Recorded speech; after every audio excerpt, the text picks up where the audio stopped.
Okay, so I think it's time and we can start. So in the last lecture, we started talking about generative models, to be very honest. Before that, we were just reviewing some basic stuffs of probability and statistics. And over the last two lectures, we discussed a class of generative model, which is the autoregressive generative model. What was the basic idea of autoregressive generative model? Well, it's plain application of chain rule. You have a high dimensional joint distribution that you want to learn. What you do is you decompose it using the chain rule, and that gives you some prior distribution, one prior distribution and some conditionals. And each of those you now model using machine learning. It can be simple logistic, it can be a single layer MLP, or it can be even more complex network. All of that will be autoregressive models. So you model those conditionals, which is low dimensional, because you are taking one pixel at a time. So you model the conditionals using some deep neural network or some machine learning models. And that's what autoregressive generative model is. Now, depending on what machine learning model you are using to mathematically represent those conditionals will result in different types of autoregressive generative models. For example, if I use logistic regression, then it gives rise to the fully visible sigmoid belief network, which is the FVSBN, right? If I use a single hidden layer network, then that is the neural autoregressive density estimation, or NAD. Although we did not discuss about it, but if we use autoencoder with masking, then it gives rise to MADE, masked autoencoder density estimation. And if I use transformer, that gives rise to the generative transformer, which I will talk about towards the end of the course, right? But more or less, I hope that you have a high level understanding of what our autoregressive generative model is, how to represent it, and how to train it, because we also talked about how to train it, and the loss function and KL divergence and all of those things. And again, KL divergence is not binding. You can choose to use some other divergence as well, and that will give rise to different families of autoregressive generative models as well, right? In brief, this is what we discussed over the past two lectures. Starting today, we are going to talk about, or we are going to start discussing about another family of generative models, and that is the latent variable model. So there was autoregressive generative model that we talked about over the last two lectures. Starting today, we are going to talk about latent variable model, which is another class of generative model. Okay. And again, in latent variable model, there are different examples. We'll see at least two, one simple and one deep. But there are many other algorithms that will come under this family. What we're doing is we are trying to touch upon different families of generative model that are out there, right? So we are going to talk about today. So let me write it down. So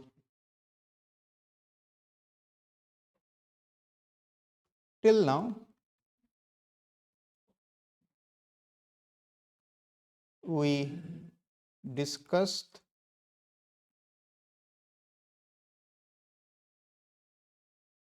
autoregressive generative model, regressive generative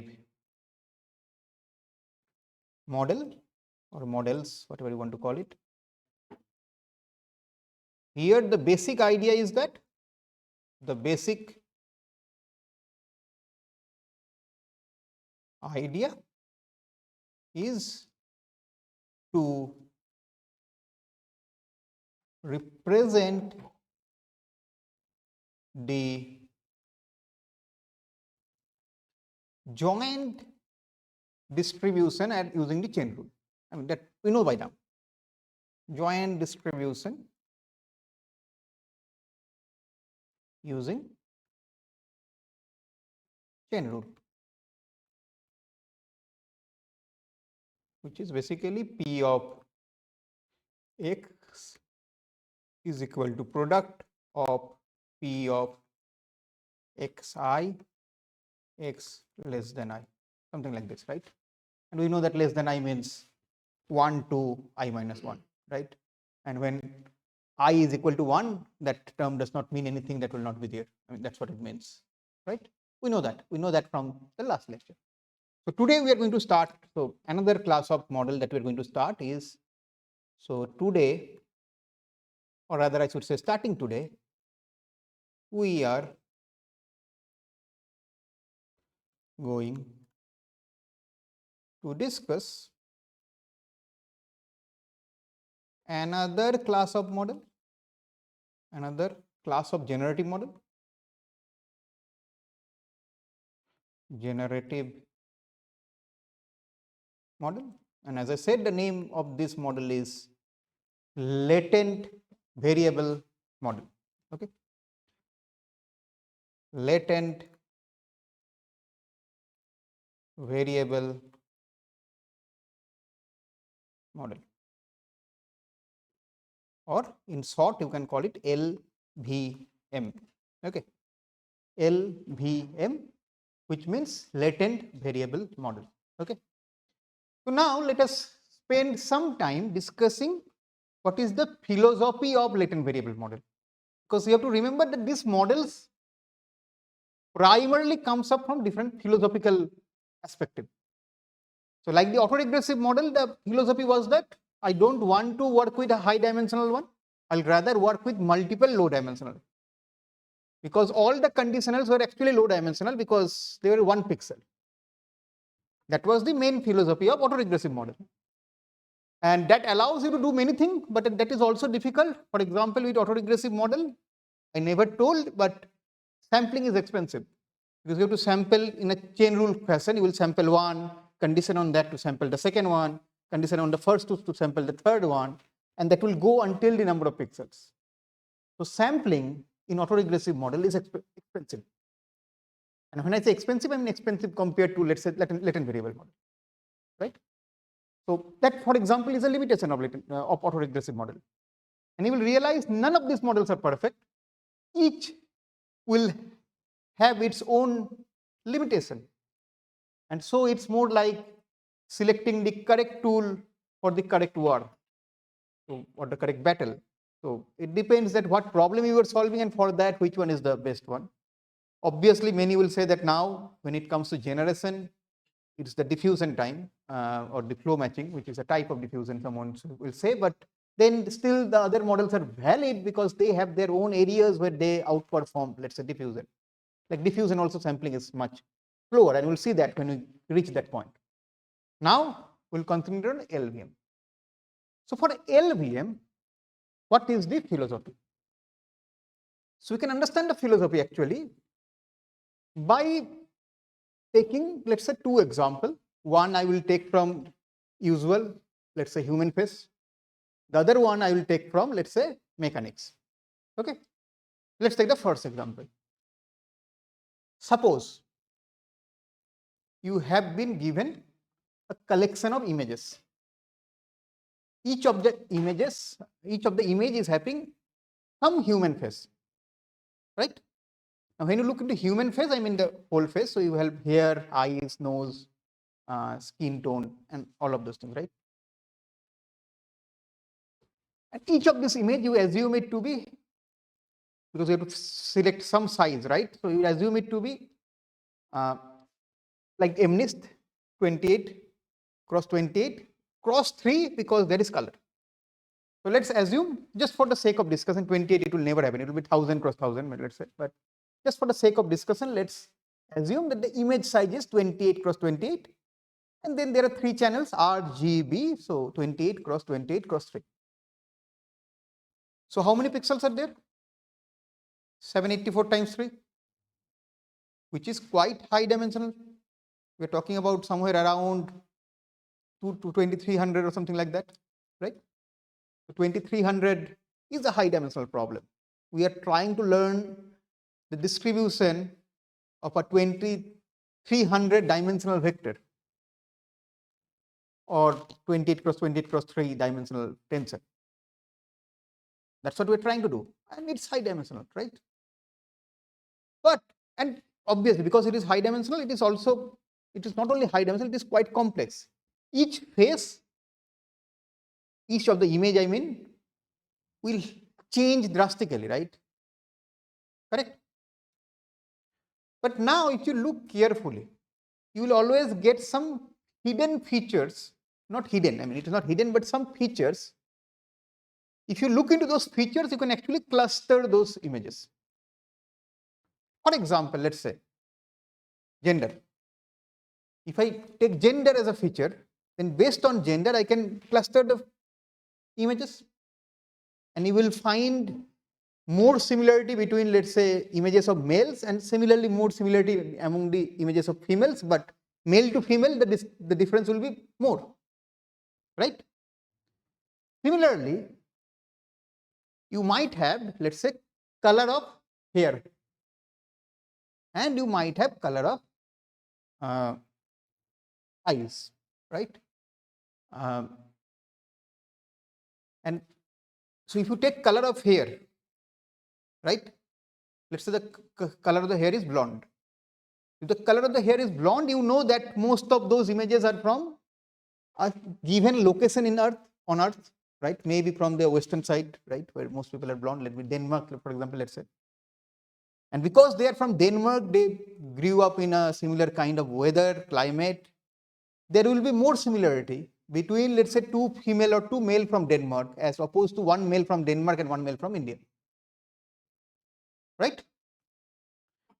So in this case, if we select features like this and then cluster the images, what will happen to the distribution for each cluster? It will become simpler because the variation will be less. Everyone follows what I'm saying? If we cluster it based on those features, then the variation will tend to be less. And if the variation is less, that means it's an easier distribution to learn.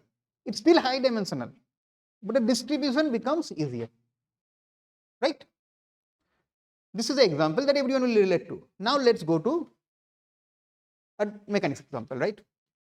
So in mechanics, suppose we have stress field. Stress field is like a field. I mean, if you apply load, the body undergoes stress. Stress is a tensor, it varies at each point, so you get stress field, right?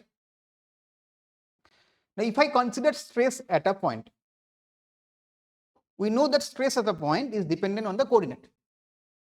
If I change the coordinate, that the tensor will not change, but the stress matrix will change.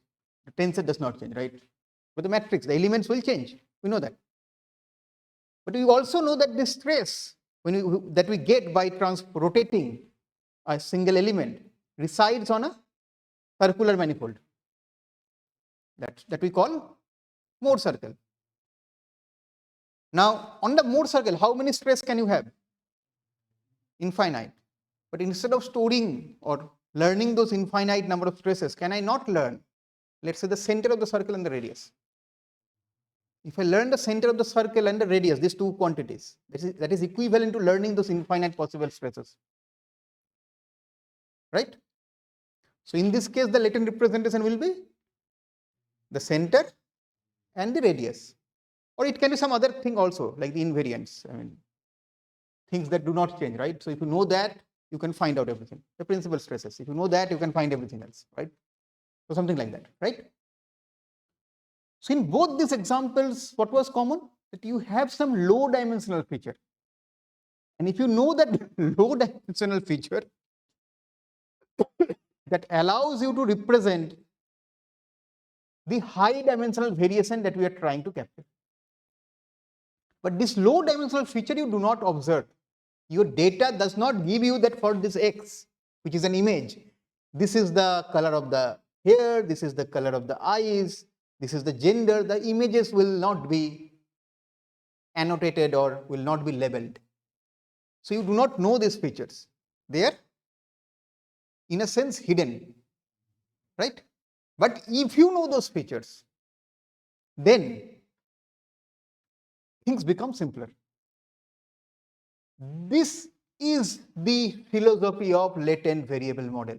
That any high dimensional images or signal or data that you are seeing, if you can represent it in terms of some low dimensional features, then the distribution of x condition on z is your latent variable, which is basically, let's say, given that your hair is, given that you are male, x given you are male, or x given you are female, where x is the image, that distribution is easy to model. Whereas only trying to learn the distribution of x is much more difficult to model. This is the philosophy of latent variable model or LVM. Is the philosophy clear? So whatever model I will do, will talk in this family will all be models that follow this philosophy. Okay, will all be models that follow this philosophy.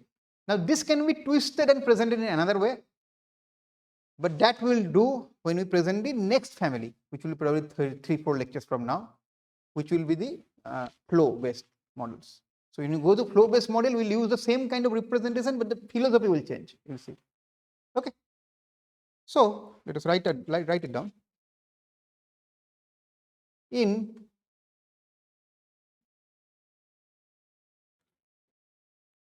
latent variable model, we attempt to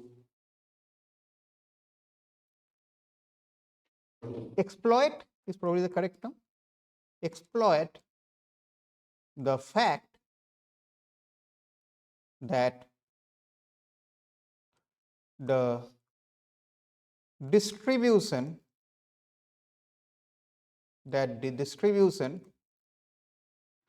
conditioned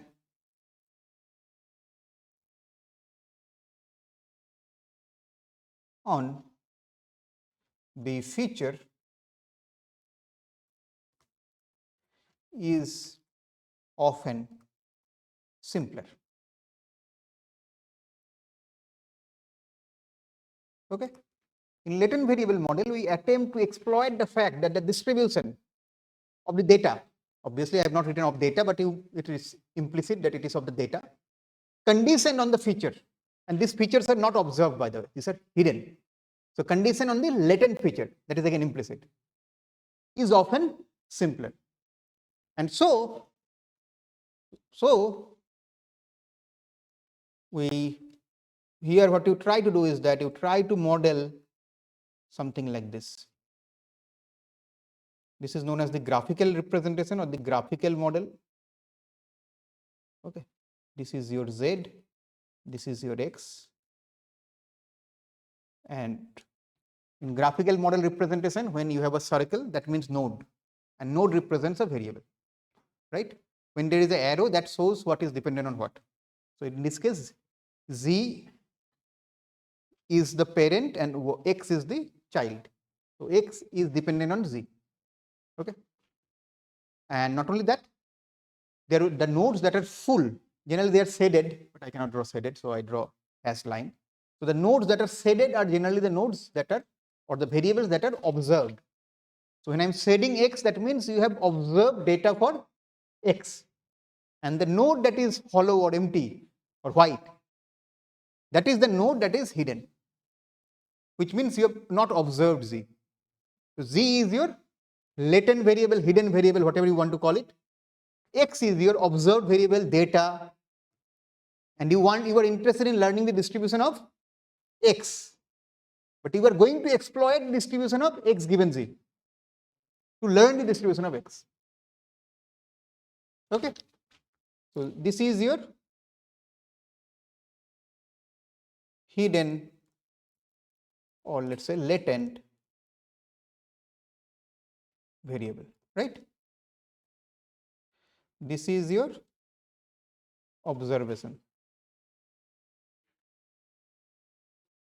Okay, this is your observation.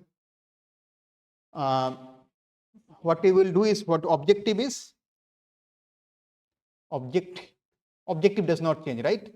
Objective is same as any generative model. Objective is learn p of x, right? But the path changes. The path towards learning p of x changes, and it now follows the philosophy of latent variable model. So we'll try to learn p of x by exploiting the conditional x given z. We'll try to learn this p of x by exploiting the conditional, and obviously p of z is also needed, right? So the path, or the path is, or the broad methodology also you can call it, right, is that z comes from a distribution p of z, right, which is generally simple distribution, right, and x given z comes from p of x given z, which is also a simple distribution. Both of these are simple because z is distribution over your features, right? So that is like low dimensional. So that's why it's simple. X given z is simple because remember the example. Given that it's male, probably the distribution is much simpler when you are trying, as compared to when you are trying to learn the distribution over everything, male and female. Similarly, ethnicity and hair color and eye color, you can consider that also. So that because of that, x given z is simpler, right? But x will not be simple. X you cannot change. X is what it is. X is what I want to learn, p of x, right? So that I cannot do anything. Now, how will this change? How will you do this? Is all about latent variable model. What will be this p? How will you model this p? Somewhere neural network will come deep, right? So where will it come? How will you use it? That's all that we are going to discuss for today, next day, and maybe the day after that. So next 2-3 lectures, we are going to talk about only these two equations. Okay, these two equations is what we are going to spend the next 2 lectures and today's lecture on. Okay. So this equation is very important. Basically, that's what I'm trying to say. Okay, now what are the, because again, remember that this latent variable model is a family of generative model. So what are some of the popular generative model that falls in this family? Let us, do you know any that falls under this family? Autoencoder, no, because that's not generative. Variational autoencoder, yes, we'll spend most of the time on that. That's what I want to discuss. So this is background for going to VAE. So VAE is one, but that is deep. Forget about VAE, deep, shallow, machine learning based, not deep learning. No, PC is not probabilistic. GPLVM, Gaussian process latent variable model, right? Even simpler, mixture of Gaussian or mixture distribution. That's a type of latent variable model. This mixture of Gaussian that we were telling or talking about yesterday, right? Not yesterday, in the last lecture, or in generic term, we'll call it mixture distribution. So mixture distribution is also a latent variable model. Yes, mixture density estimation. How? Let's start with that. So what we'll do is we'll start with mixture density estimation. We'll see how it is a generative model, or how it is a latent variable model to be more specific. And from there, we'll generalize it to go to VAE, and then start talking about VAE. GPLVM will not talk about, because that's not a deep generative model. But I discussed GPLVM last time when I took this course, because that time I was not going into deep generative models. So if you're interested, that video is there. You can learn it if you're interested. And if time, maybe if I have extra time at the end, then I might discuss that, but not now. You have some question?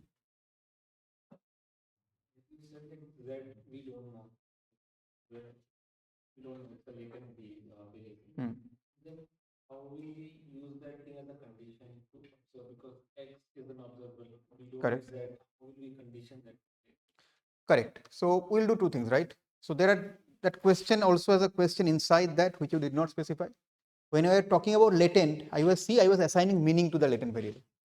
I was saying it is hair color, it is eye color, it is the center of a circle, it is the radius of a circle. All these things that I was giving example of latent were having meaning. But if I have to assign meaning, then I have to form this what is known as a Bayesian network or a probabilistic graphical model by hand. That okay, this is the data, probably these are the factors that are influencing it, and probably this will influence this thing in this manner, and that will give me a graphical model. And there is a well-defined route of doing things using graphical model. The only problem is that you don't have any data for those, so you have to use your expert knowledge to form that graph. Forming that graph is easy for simple problems, but if imagine there are 200 features, and features might have dependency among themselves also. So then how will you form that graph? So that is why in generative model we throw this interpretability out of the window. We are not saying that Z will have some interpretable meaning. We are saying it's a hidden feature. I don't know what that hidden feature is. It's some abstract representation, and hopefully, and I can only hope, that once I train the model, some feature will emerge automatically. But I do not know those features, and generally I will not, it is possible that those features will be so abstract it will not make sense to human. So how to develop generative models that gives meaningful feature is actually a domain of its own that's often known as representation learning. In representation learning, you try to find features that has meaning, right? For example, recently, I did not take the lecture last Friday, right? I was not here. So I went to a conference. So there, one of the paper that I was seeing was they were using some concept of Koopman to come up with features that were distinctive and were having meaning. Now, Koopman, there has been a lot of work, but that was something new because they were not explicitly using Koopman, but they were coming up with features for dynamical system that were giving some meaning. Okay, so that paper is with me. I will have to read that. I have not read that paper, but I saw the poster and I discussed with the author, the presenter, and I found it very interesting, for example. But that, and they were using VAE, by the way.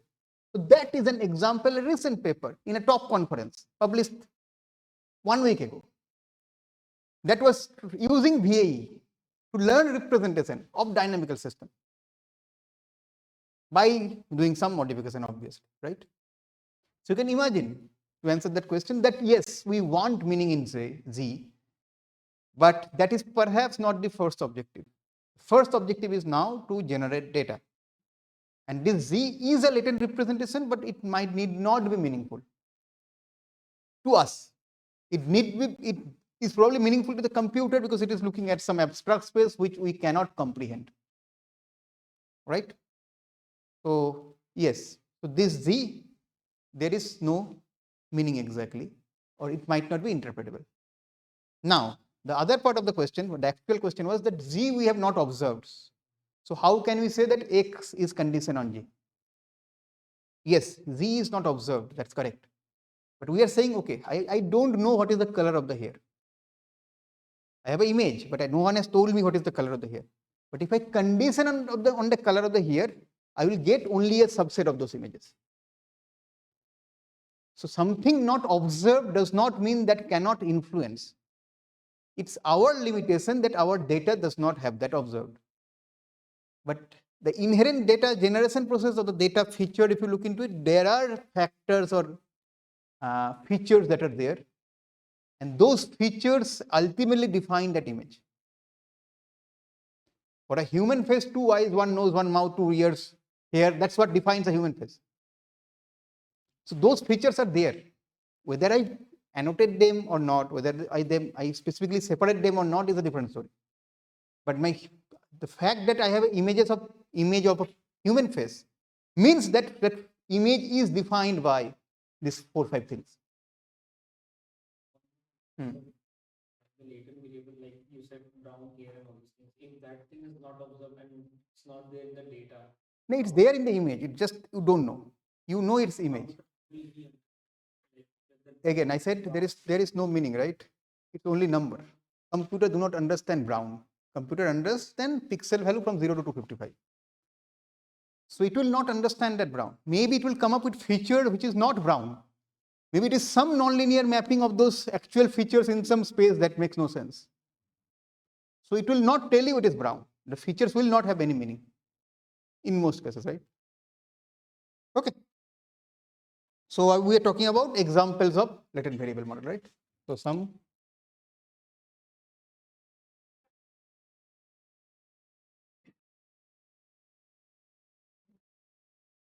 popular LVMs include mixture density,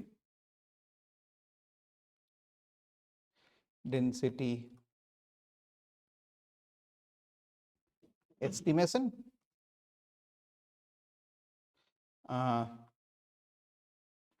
VAE, which stands for variational autoencoder, and this we will not discuss, but I am writing it for completeness, GPLVM, and there can be others also. This list is not exclusive. There are many others, but the fundamental ones is what I am noting down. Okay. And let us start with mixture density estimation as I was saying, and from there we'll go to VAE. Okay. And once we go to VAE, many things will start opening up, and we'll then focus on VAE. So mixture density estimation, right? Let us take one example. Mixture density estimation. Okay. So let us say, or let us consider a data set, which, let's say, for a country or a given region, even within a country, let's say, consists of the height and weight of people. Okay. Let's say x-axis is the height, y-axis is the weight. Okay. So it's a 2D data set, simple data set, where x-axis is my height and y-axis is my weight. And let's plot some points here. So if I plot height and weight, how do you think it will look? The points. If height increases, weight increases. It will be positive slope, right? And most probably, you will observe something like this.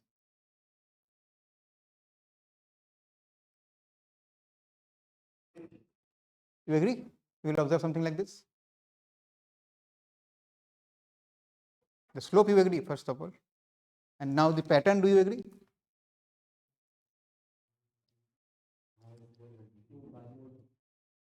Gender.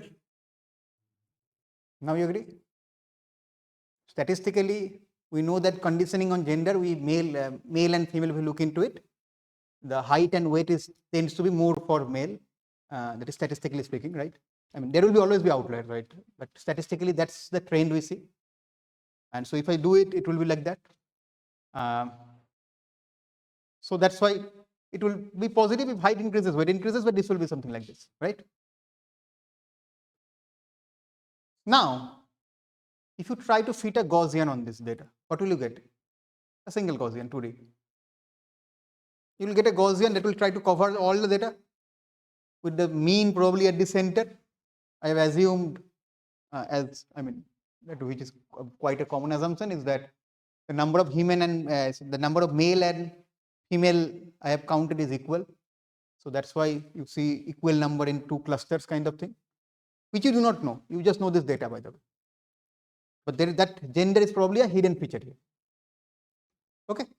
If you do this, then if you take a Gaussian, right? If you try to fit a Gaussian to this, what will you get?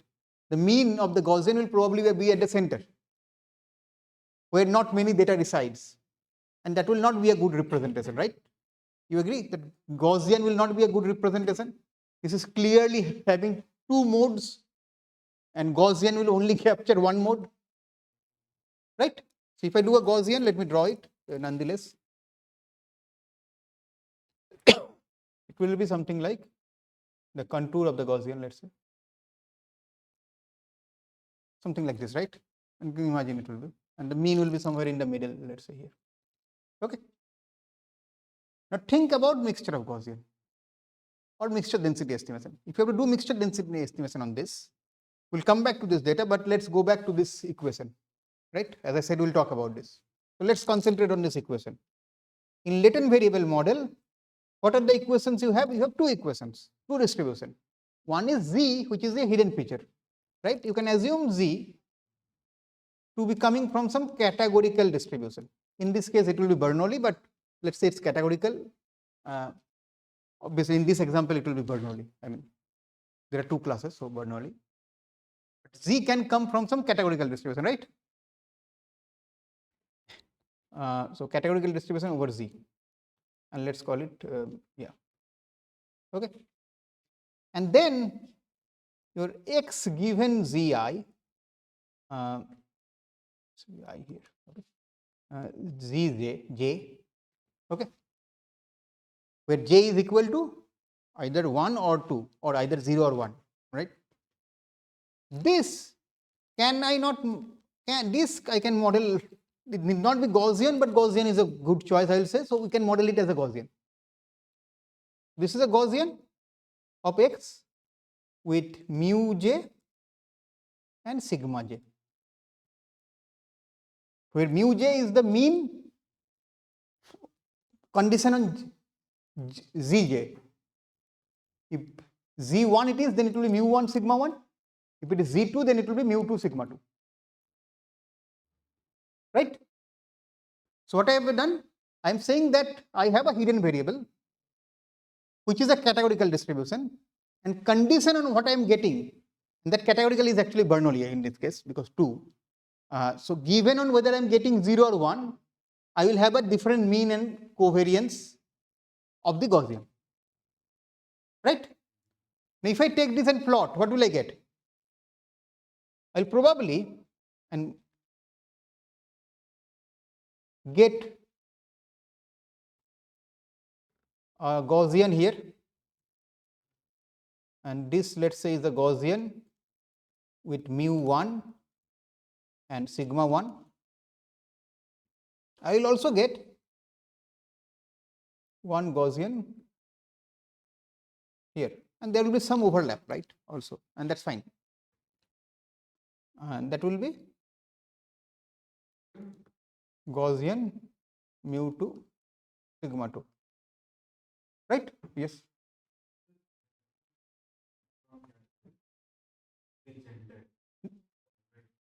I mean, originally it will not be, but yeah, we are assuming it to be correct. Okay, there are two things. Because I have written categorical, right? So because I have written categorical, it will give 1 0 or 0 1. So in that sense, it will not give 0 and 1. It will, if it is, let's say, female, it will be 1 0. Let's say, if it is male, it will be 0 1. Let's say, because two numbers are coming, so that's why I have written G is A, right? So because of that, okay. And when this G is A is equal to 0, then this mu will be not be there. So that component of the Gaussian will not be active. Clear? What is happening? Any doubt? Yes. Okay, let me depict it in two sense. Okay, first let's assume categorical is Bernoulli. If categorical is Bernoulli, if I sample from it, I will get either 1 or 0. Let's say 1 is female, 0 is male. If I get 1, then for X given Z equal to 1, I will have a mean and covariance. That is one of these two, let's say mu1 and sigma 1. And if Z is equal to 0, I will get a mean and covariance, that is, let's say mu2 and sigma 2. With Bernoulli, this will happen. But I wrote this kind of notation because I wrote categorical because I wanted to generalize it. When I make it categorical, it does not, each outcome, each sample is a vector now. Because if it is, let's say, male or female, then it will give 1, 0, a two-dimensional vector. And that's why I've written Zj at the bottom, so to identify that, right? But yeah, if you write Bernoulli, that J will not be needed. You will write J equal to 1 just, right? When we're not considering Z, then the version would be the purple one. No. We are saying that if we don't consider Z or Z and only fit a Gaussian, then we'll get the purple one, right? And that is not a good way of doing things. But we can, if we do this, bring this categorical variable or this latent variable into picture, I'm still modeling Gaussian, but I am ending up with a mixture of Gaussian, which is a much better representation or much better way of capturing this bivariate distribution, if I may say so. Yeah. Question is that variance thing is also there. So anyways, it will tell that okay, the mean is not proper representation, but data is still like on both sides. No. What will happen? Let's take the purple one, right? Now you sample from one. In the purple one, what does it mean? Contour, right? Each line on the contour is equally probable. So that means look at the middle portion up and below. It is saying that that portion and that portion is equally probable. That's not a distribution. If you sample from it, you will start getting distribution from the empty spaces. You will start getting samples from the empty spaces, which is not correct, right? Yeah. Data has more hotspots like this. I mean, there are two spots, and we fit the Gaussian over them. There were more spots, and there will be more Gaussian.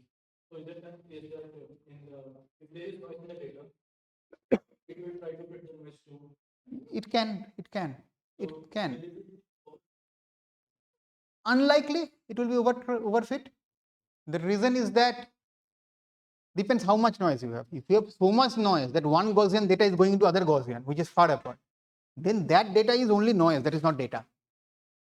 And in that case, you fit a noise, it's not a distribution, right? But let's say there is some noise. So as long as the data is meaningful to you, it is fine. Think of an image, right? I keep on adding noise. Until a certain portion, we as a human being will be able to identify it. If I go beyond a certain threshold, even for human, it is a noise only. So we will say something else, right? Same thing will happen for a model, right? So noise is a problem, no doubt, but depends how much noise it is, whether the data is making sense or not, whether it is totally corrupting the data. Those factors are obviously equally important, right? in this case that represents the binomial? Then why should we there overlap? Not true. The means and variance are there, right? If the means are close by, then there can be samples, some samples which can be sampled from both. Let me give you an example. We know that Gaussian with most likely it lies between mu minus 3 sigma to mu plus 3 sigma. We know that. Let's take mean to be 5, variance to be 1, or standard deviation to be 1. What is the range? 2 to 8, right? Let's take mean to be 7 and variance to be 1. You see the overlap? There are samples where both are equally likely. That overlap is that one. That is in 0. That should not contain 1, right?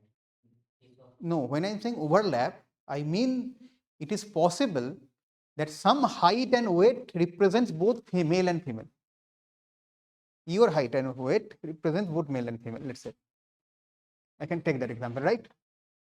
So for example, right? So when I'm saying overlap, that means there are portions which are equally likely to be sampled from both. Okay, so in that sense. Okay. Any question? Now, can you say what is the problem with this? Who will tell you how many clusters are there? You will not know, right? And this was two-dimensional problem. It was easy. Think of an image. 28 cross 28 cross 3, 2300, right? What is the size of this cluster should you think it should be? I mean, what is the dimension of this Z should be? You don't know. Potentially it will be very large, right? And that creates problem. Agree? That is the motivation for going from mixture density estimation to VAE. This does not scale to high dimensional problem. Okay.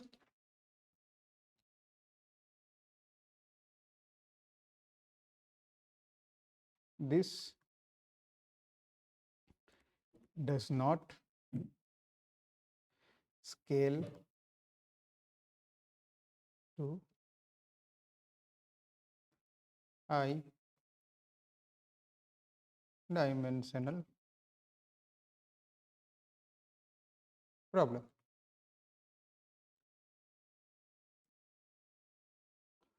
Okay. And so what to do?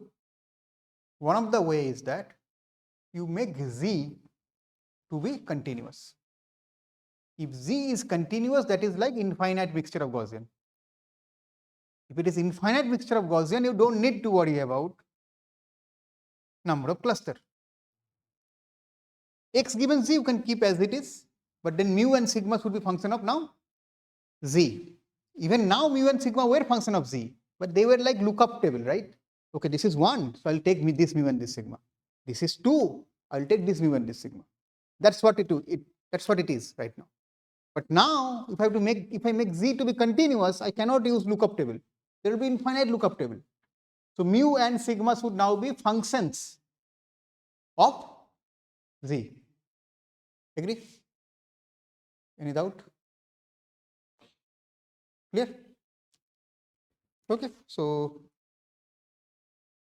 this gives rise to, so the next thing that we are discussing is variational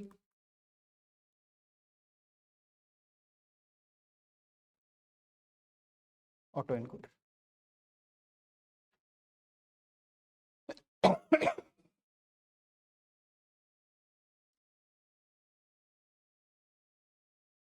Okay. In variational autoencoder, Z now comes from a Gaussian 0, I. X given Z also comes from a Gaussian with X given mu function of Z, sigma function of Z. Okay. Any idea why Z is coming from Gaussian and not, let's say, uniform? Can Z come from uniform?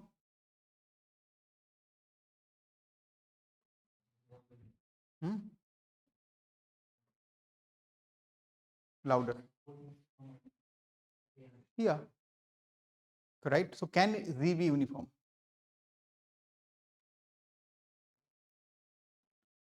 Actually, it can. Okay. There are papers which take Z to be uniform, but Gaussian is preferred because of the reason you specified. So your reasoning is correct, but that does not mean that it cannot be uniform. That does mean that uniform is mostly not preferred because of the infinite support only. That's correct. Okay. Yes, but you don't really need support in many cases, right? I mean, anything you can transform and bring it from 0 to 1. Z will never have prior knowledge. What you will care about is X. So think about it. Suppose I take Gaussian. Support is from minus infinite to plus infinite, but for all practical purpose, I'll get from minus 3 to plus 3. Okay, minus 5 to plus 5. Okay, with very large probability, right? Because I know I will get it in that range. You can always scale it and make it to 0 to 1. The neural network parameters, because mu and Z are mu and sigma are function of Z now, so there will be some neural network or some machine learning sitting there. They will adjust itself, and that will allow you to use uniform as well. So that will not be a problem to use uniform. But because of this property of Gaussian, uniform also has property actually, and the theoretical point of view, okay, minus 5 to 5 is practical but not theoretical. Theoretical is minus infinite to plus infinite. So let's use Gaussian. So because of those reasons, Gaussian is often preferred, but there are work which use uniform. So there is no problem in using uniform.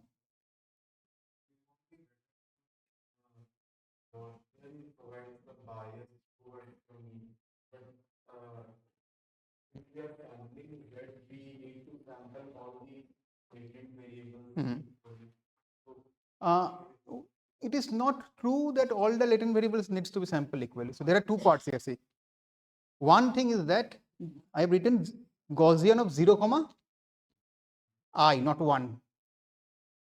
So each of the latent variable, each time you are sampling, that is a 100-dimensional vector. So you have, let's say 100 is a number I am throwing into the mix, but some high dimensional vector, let's say. So let's say 100, right? So it is 100-dimensional. And all of these 100 are independent. So they are equally likely, IID. But in what range they will vary, that is what is changing. Right? So what you are thinking, that is actually fine. And you will see later, not today maybe, that when you use VAE ultimately, there is a reason we make it Gaussian actually, because there will be an encoder, auto encoder, right? Encoder type of part, and with Gaussian you can actually manipulate it very easily. Reparameterization scheme and all of those things will come later, which will help. Yeah, conditioning it on that, and that is the latent variable. Suppose I am 100%. Since we have sampled a particular latent vector, so we have fixed a particular v. Since we have fixed a particular v, earlier we were fixing only one particular latent variable, keeping some. Correct. We were fixing one latent variable, and that latent variable 2 was taking discrete value. Now we have multiple latent variable, and each is taking continuous value. If we are fixing all of them, then what will be modeling? Should it be? No. We want to model what? X. We want to learn the distribution of X. So now what does learning distribution of X means? That is the next thing. There will be something that will come, obviously. Learning has to be there. So what are we learning is your question, right? That is coming. Okay. Any other question? So yeah, bottom line is you can use uniform, but Gaussian is preferred because traditionally there are some properties of Gaussian that will become useful. Also theoretically it is from minus infinite to plus infinite. So often because you don't have any knowledge, you tend to use it, right? In that sense. Okay. And again, why 1? There is no reason. That's this choice. It seems to work. You can use 2, 3, 4, 5, doesn't matter. Okay. Okay. So this is it. But then how does mu and this look like? What happened?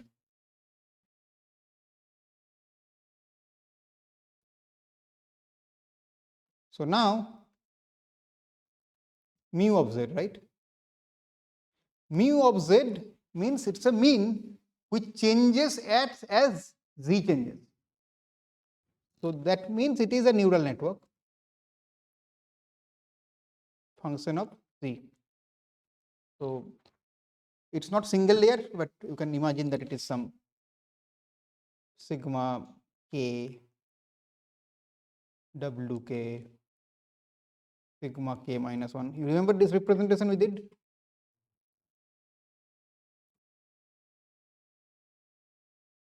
Right? Some neural network. Okay. Where w's are basically theta. These w's that you have, when you write them together, you write them as theta. Clear? And theta is unknown. So learning the distribution will ultimately mean learning theta. But this is only half of the theta. What happens to the other half of the theta? Any idea how will sigma look like? What do you think it will look like?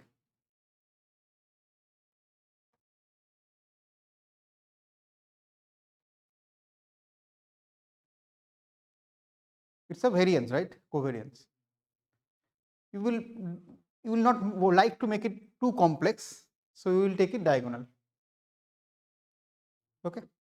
So the covariance you will take it to be diagonal. That means each pixel is independent. That's what it means, right? But that's fine. But then how will it look like? Can covariance or variance be negative? Variance is always positive, right?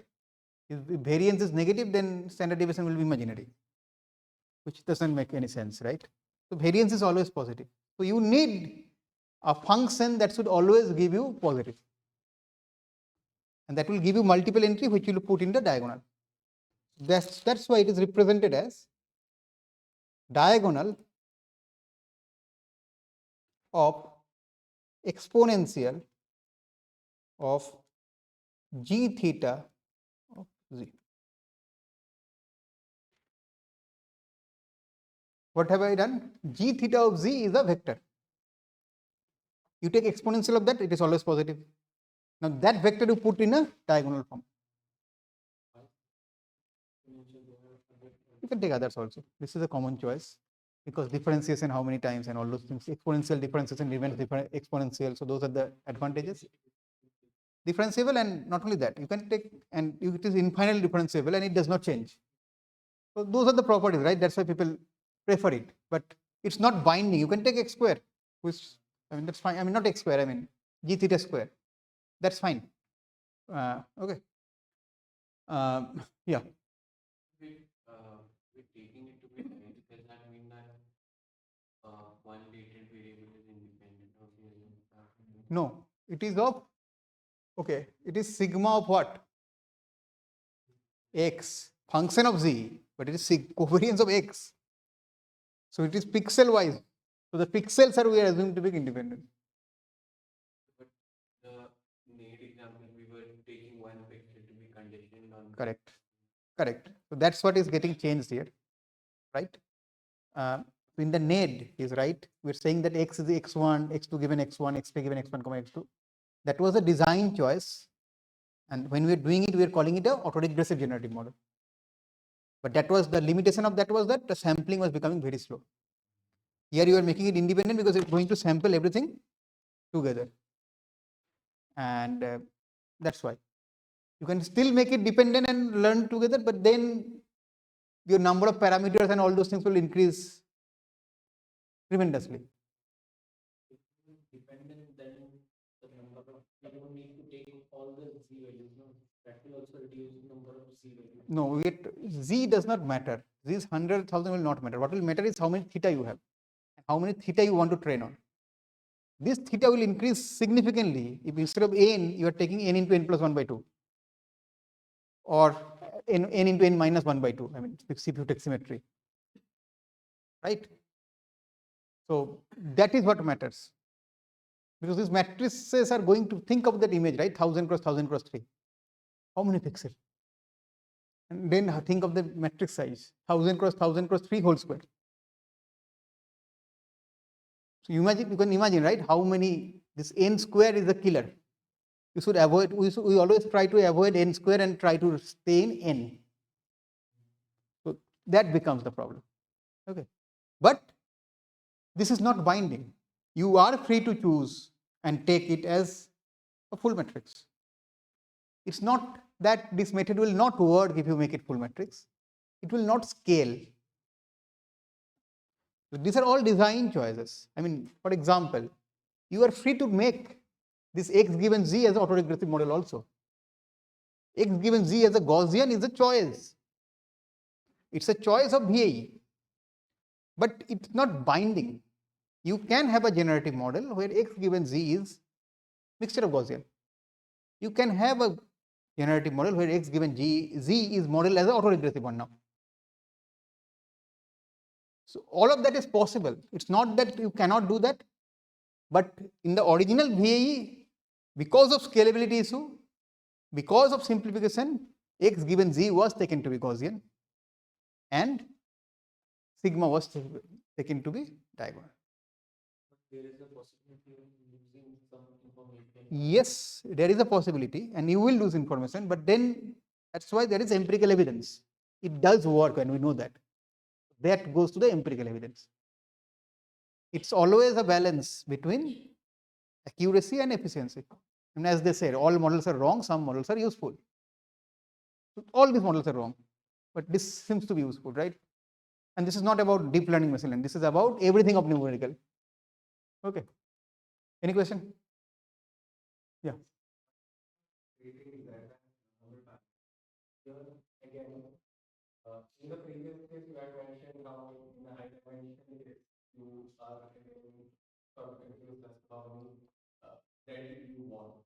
So here again, you are which dimension of high dimension sort of possible. So how was that? Correct. So if you take z to be a learnable parameter, then there is no guarantee that you will get a Z that is simple. Z might become itself might become a mixture of 10 Gaussians, or even a distribution that you don't even know. Then how will you sample? So the whole idea of generative model in this case at least is based on the fact that you can sample from Z easily and you can sample from X given Z easily. Those two things you cannot compromise on, because then it will not remain as. Think about autoencoder. You know autoencoder? There we don't make Z, we learn Z. But then that is not a generative model, because now you don't know the distribution of that Z.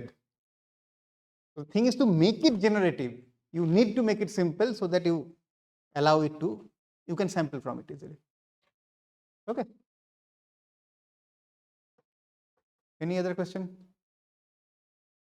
No? Okay. So this is how you represent mu and sigma. Okay. This is how you represent mu and sigma. And if I have to draw this part, it actually the overall diagram remains the same, which is z and then x. So the overall diagram, maybe I can draw it. This was the diagram, right? This remains same. You can see any latent variable model you take, this diagram holds. But if you really want, you can show it as a network. I mean, this you can also show as something like this, right? You have multiple, and then you have, let's say, and then x, right? And then you can connect. I'm not connecting everything, but you know you can.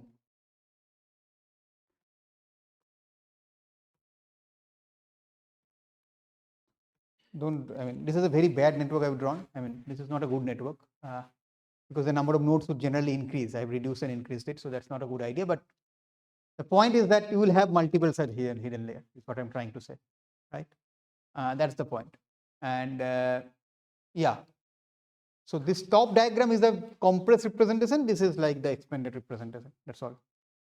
But any latent variable model will have this representation somewhere in it. Okay.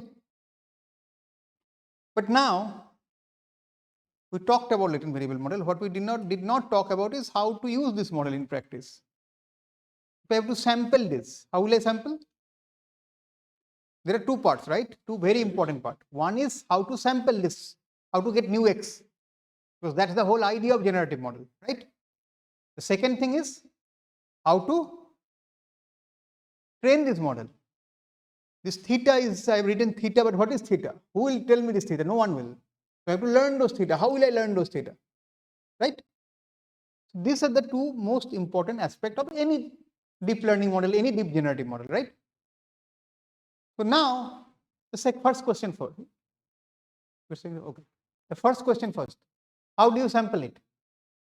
I just said it's very simple. You will sample z, condition on the sample value of z, and then sample x. Right? That is quite straightforward. But how do you train this model? How do you train this model? Because now you have previously we were doing some KL divergence, right? But now there is a z sitting into the picture. So I need to marginalize out z. Remember what is marginalization? What does marginalization means? Integrating out the sum law of probability, right? So first thing was, as I was saying, sampling.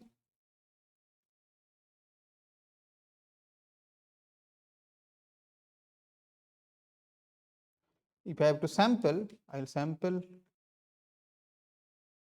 and I'm talking about autoencoder here. So variational autoencoder here. So I'll sample,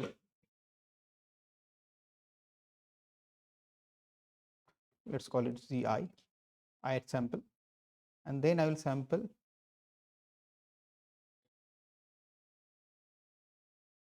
from a Gaussian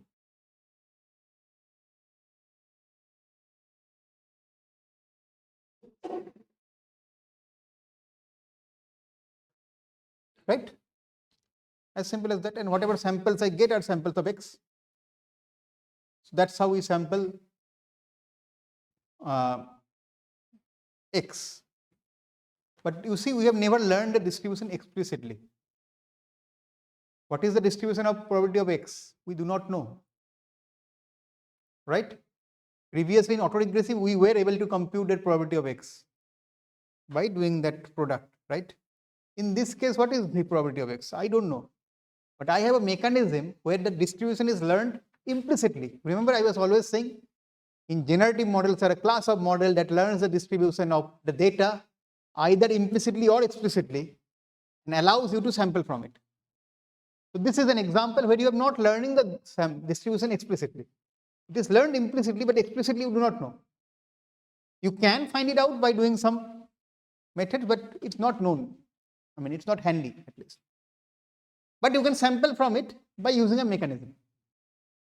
So this is what implicit learning means, that the distribution you don't know the form, but by using sampling and sampling from 2-3 simple distribution, you are getting samples from the actual complex distribution, right?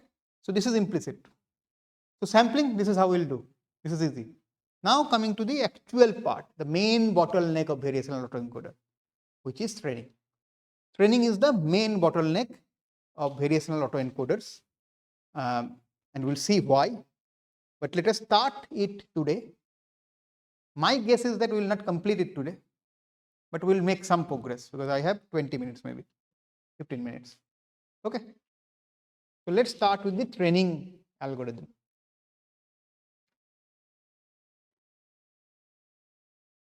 Training VAE.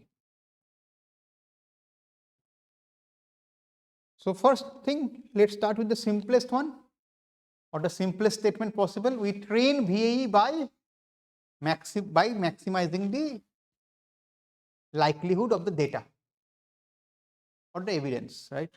So VAE is trained by maximizing the likelihood. We know that what is maximum likelihood estimation. We have done at least one example. We have seen last time that even the KL divergence went to maximum likelihood estimation. In this case, we start with maximum likelihood estimation. Okay. So we train this is trained using MLE. So now if it has to be trained using MLE, what is my problem statement? Theta star is equal to arg max theta probability of d given theta. D given theta is my likelihood, right? And I want to maximize the likelihood. That's what MLE is. And whatever theta value maximizes my likelihood is my theta, is my training parameter. Everyone remembers this, right? Okay. Okay. But but data, what is the data that we have? I have not mentioned it, so let me mention it now. Data, I have something like x1, x2, xn, where each of this x is a image or a vector. I mean, you can think whatever you like, right? It can be scalar also, but scalar, why do I need it? So let's assume it's a high dimensional thing. Let's say each of the x is the 28 cross 28 cross 3 that I was saying, right? So assume that each of the x is like 2300 dimensional vector. Okay, assume that. So this is my D. Now this x1, x2, xn, what are these? Samples. What do we assume these samples to be? IID. If they are IID, what will happen to P of D given theta? Product of independent, right? So because of this IID, so from IID assumption,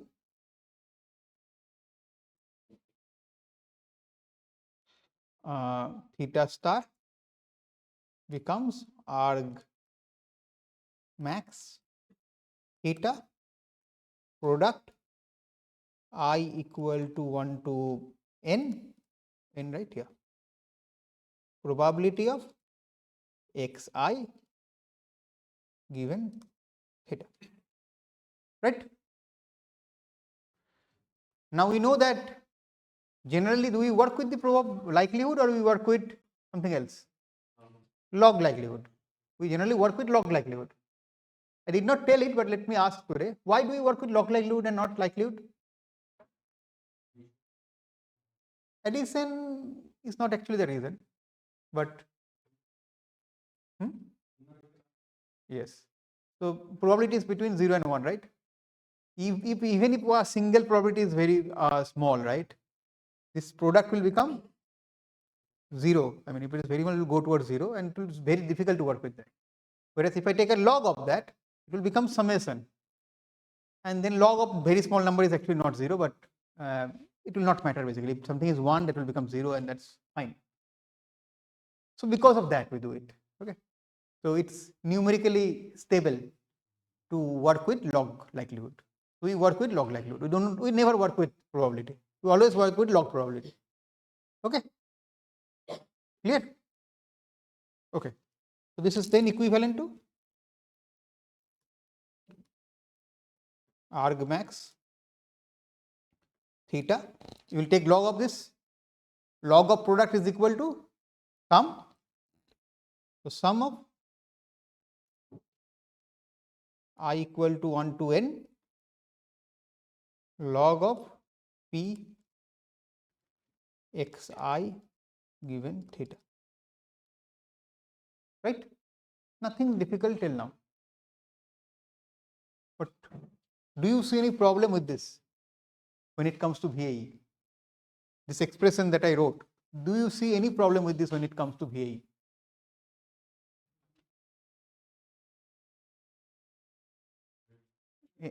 Probability of x given theta, how will I get x given theta? You have to integrate and integrate in 100 dimension. You cannot do that. So this is intractable. You cannot compute this x given theta. Probability of x given theta is equal to integration of probability of x given z multiplied p of z dz. And the z or z is 100 dimension.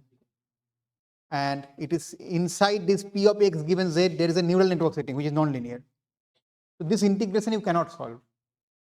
So this computing this marginal, this is the marginal, right, is intractable. Okay. This is intractable. Okay. And hence, why is it intractable?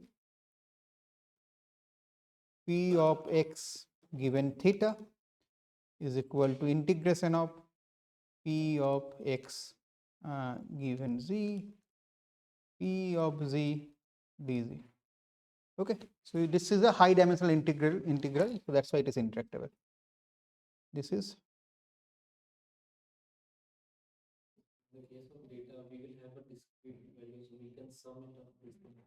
you are integrating with respect to z, not x, which is the hidden variable, right? But you are right. We have to. You will go to the law of large number. We have to go, but how we will see. Okay. So this is high dimensional. But anyways, when I am saying it is intractable, I am meaning that you cannot do it analytically. Even if you do that, what you are saying, that is also intractable because you are not doing it analytically. That's what I mean. Okay. Right? This you cannot solve. In 100 dimension with nonlinear neural network sitting inside, you cannot solve it. Okay. It not analytically, many of the integrals are not analytically possible. This is one of those. Okay. So what to do? As he was suggesting correctly, right? One of the ways, what is the option one? We have to do some approximation. And we want some fast approximation. So how do we approximate this integral, right? The first one is, as you correctly pointed out, is the Monte Carlo approximation, which means the law of large number. So we need some fast approximator.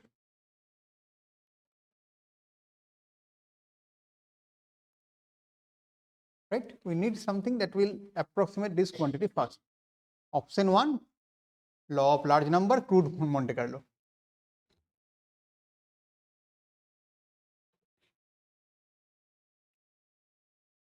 Option 1, crude Monte Carlo. I probably did not use the terminology Monte Carlo earlier, but law of large number, whatever we do, that is known as Monte Carlo. Some of you know, I know, but for those who don't know, the law of large number, when you say that it is expectation is equal to 1 by n summation, that is Monte Carlo. Okay, that's the name.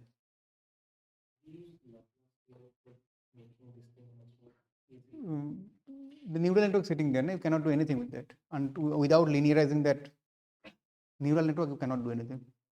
And if you linearize the neural network, everything is gone. Because of that neural network, right? Crude Monte Carlo, right? So the idea is that I want to compute probability of x given theta, which is equal to integration of probability of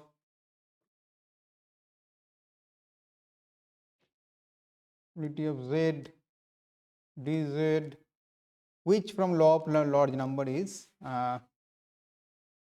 this is what I want to do, right? Okay, let me write one more thing. This is equal to p of, right? And now that integration I want to compute. What I can do is as follows. Okay, this is equal to, okay,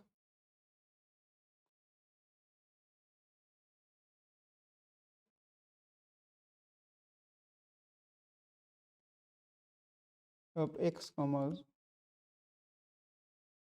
dz is missing. This is capital Z, by the way. Maybe I should write U, but what is this capital Z? I'm assuming to be some uniform variable and the PDF of uniform variable. For example, 1 by b minus a. And so the PDF of uniform variable I am putting inside. So 1 by z, absolute of z is b minus a, is the range, right? So 1 by b minus a is going inside. This is more like a uniform distribution, right? This is a uniform distribution, let's say in a comma b. And because I have multiplied something, I need to remove it. So that is why there is one quantity inside. Why did I put the uniform inside? Because what is the definition of expectation? Expectation of gx is equal to integration of gx fx dx, where fx is the PDF. So for writing something in terms of expectation, I need a PDF inside. So when I do not have a PDF, I will put a PDF forcefully. And that in this case happens to be uniform because that's the easiest one you can do, right? I mean, if there is no constant, I will probably take it to be 1 and b to be 1 and a to be 0. And then that will actually not even matter. Okay. So that's what I have done. So that now the approximation comes. This is now equal to what? Expectation with respect to z from a uniform distribution a comma b p x comma z theta, right? Yeah. So z is a Gaussian we have taken, but I'm now going to sample z from uniform. I can. That doesn't matter because I have put now. Remember, z I took to be Gaussian. Now p of x comma z has an expression, right? So that expression is based on z being Gaussian, which is exponential of x minus mu by sigma, whatever. But now that becomes an expression. Probability of density function is also a function first. So it now becomes just a function. It's not a PDF any longer. It's a function. What is the PDF now for me? Uniform. So I'll sample z from uniform, substitute into the function, which is a PDF, obviously, and there that expression is containing Gaussian.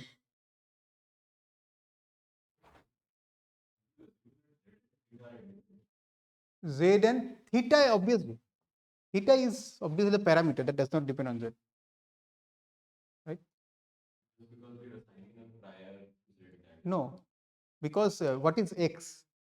X is Gaussian with mean and covariance. Mean and covariance are function of z, and they are connected by theta. So in any machine learning model, your parameters w are never function of x. Z is your x, right? That's what.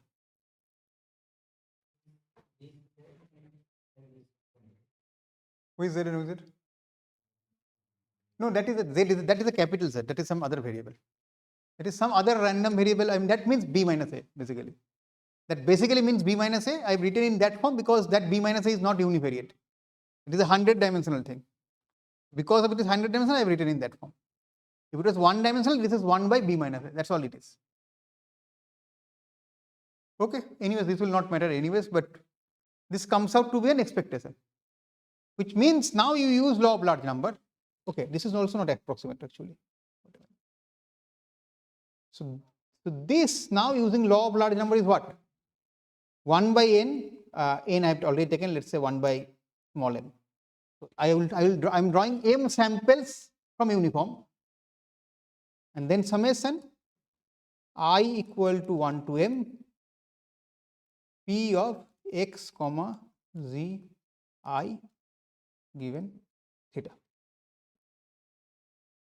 This is from the law of large number.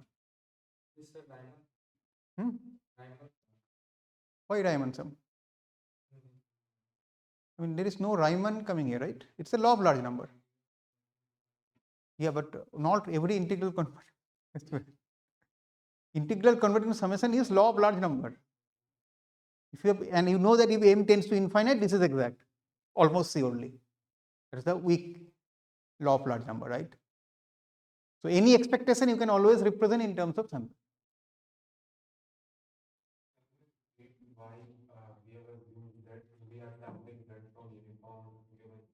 Okay. Okay. So let me write it down. Suppose I want to compute expectation of gx. Okay. But gx is what? A function. Is PDF a function? It is, right? So can I not assume that, or can I not have a case where f is actually, let's say, a uniform and g is a Gaussian? I can have, right? So the g is a Gaussian means it will be some exponential of, something like this will sit inside. But this x, when I'm sampling this x from uniform. Now you look into it.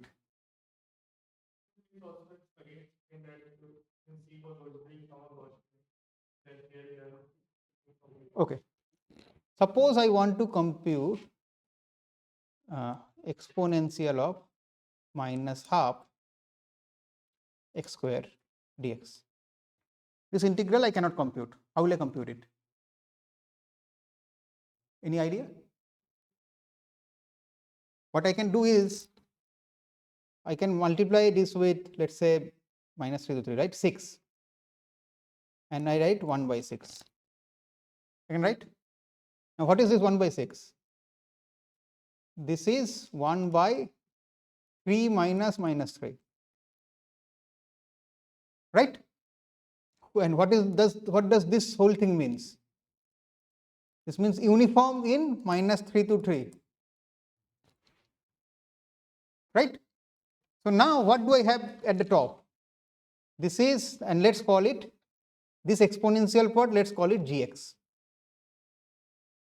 So do I not have integration of gx fxx dx, where fxx is my uniform.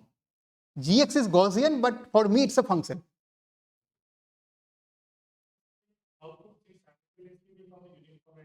No. Once I've written this, what is my PDF here? So then what is Z? Uniform. It is not.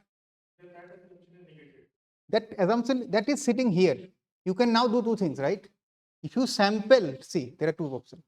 If you sample, in this case, x from Gaussian, then what should the integral be looking like? summation of, no, in summation term. Let's take two cases, right? This one, let us take and let us do two cases. This is important actually. So I want to do this, right? Dx, right? And do both of these are PDFs, right? I can do two things. This is uniform, I have said, right? This is Gaussian. This is approximately equal to, I am drawing m samples, 1 by m, and the samples are drawn from uniform. If I draw the sample from uniform, this will be summation over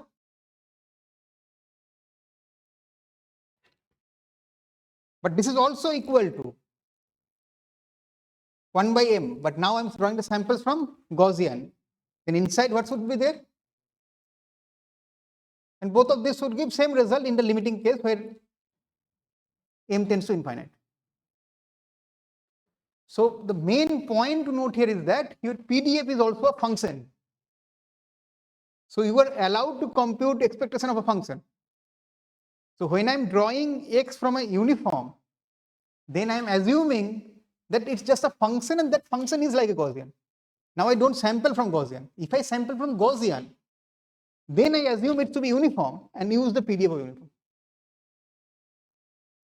So whatever you are sampling from, that goes out and the remaining expression is over the other function. Are we doing this because sampling from a uniform would be faster, and earlier the implicit equation, the sampling part was slower and more difficult? No, we are doing it because that's the most basic crude in Monte Carlo. That's what they do in Monte Carlo. And the next step I am going to say that is useless. That the next statement is mine is that it is useless. You should not use that. But I did not reach that point yet. We can have both the things as a question. Yes, you can have. More. And then you will sample one Gaussian and do the other one. You can also do that, right? It is P of x given z, P of z, right? You sample from Gaussian, P of z, and then only evaluate x given z. That's also Monte Carlo.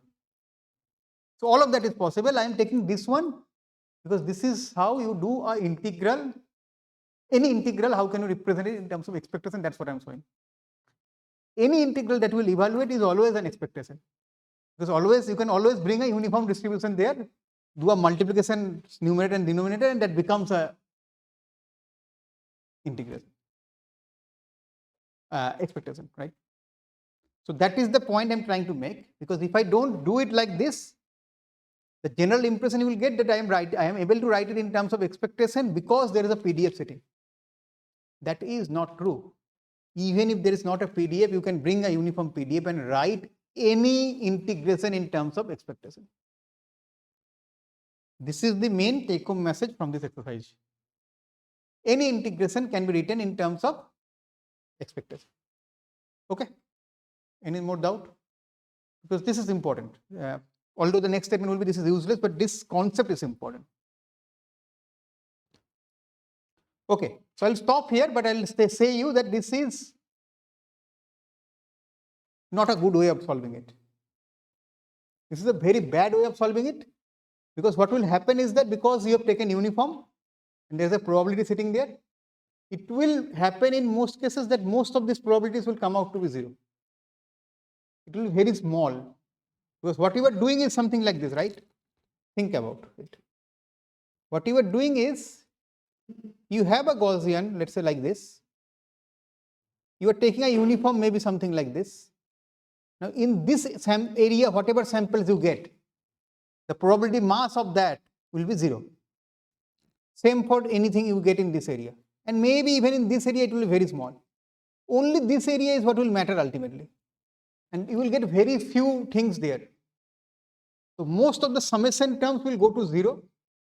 And so, which means you will have a very high variance, which also means that you will need a lot of samples to actually get the correct result. That expression is correct, but remember it's law of large number. It's only exact in the limiting case of going to infinite. And in every other case, the variance matters. And in crude Monte Carlo, what is the variance? What is the variance of in crude Monte Carlo estimated? 1 by root n, where n is the number of samples, which means it's a very slow, it has a very slow convergence rate. 1 by root n. So that is why this is not a good estimator. What is a good estimator? We'll do next time. Okay. So I'll leave it at this point. I'll do this part again. Actually, this will take me 2 minutes, right? Because this doubt has been clarified. So we'll start from here, the training part. Obviously, this is useless, not a good estimator. So we'll look into what is a good estimator, and from there we'll proceed to the training part. Okay. We'll do importance sampling, by the way. So not needed that you should know importance sampling, but I will explain importance sampling next time. Okay, some of you know importance sampling, I know, so that's why I mentioned that name. Okay, so I'll stop here. Next lecture will start from the training itself, right? So we'll start from here. We need a fast approximate, we'll start from this point and complete. Okay, thank you.